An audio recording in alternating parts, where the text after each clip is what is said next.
નમસ્કાર મિત્રો, સ્વાગત છે અમારી યુટ્યુબ ચેનલ પર। મિત્રો, ફરીવાર એક નવી યોજના વિશે વાત કરવામાં આવે તો મિત્રો, સ્ટેશનરી સહાય યોજના 2024 માટેની સહાય છે મિત્રો, ગુજરાત માટેની આ યોજના બહાર પાડવામાં આવી છે મિત્રો।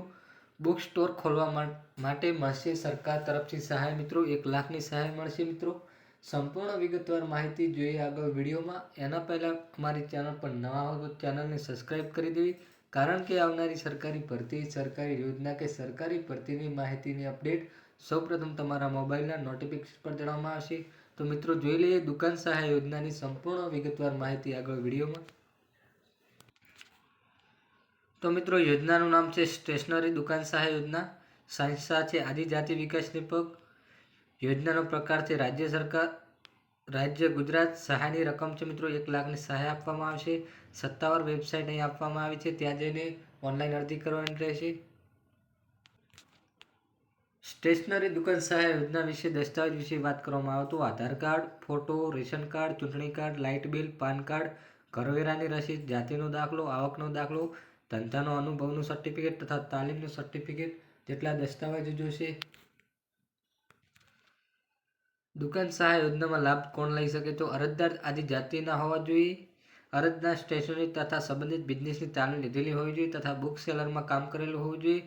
અરજદારની ઉંમર 18 થી 35 વર્ષની હોવી જોઈએ।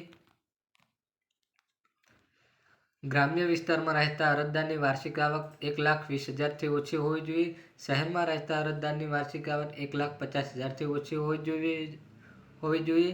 આ યોજના હેઠળ અરજદારને 1 લાખ સુધીની સહાય આપવામાં આવશે।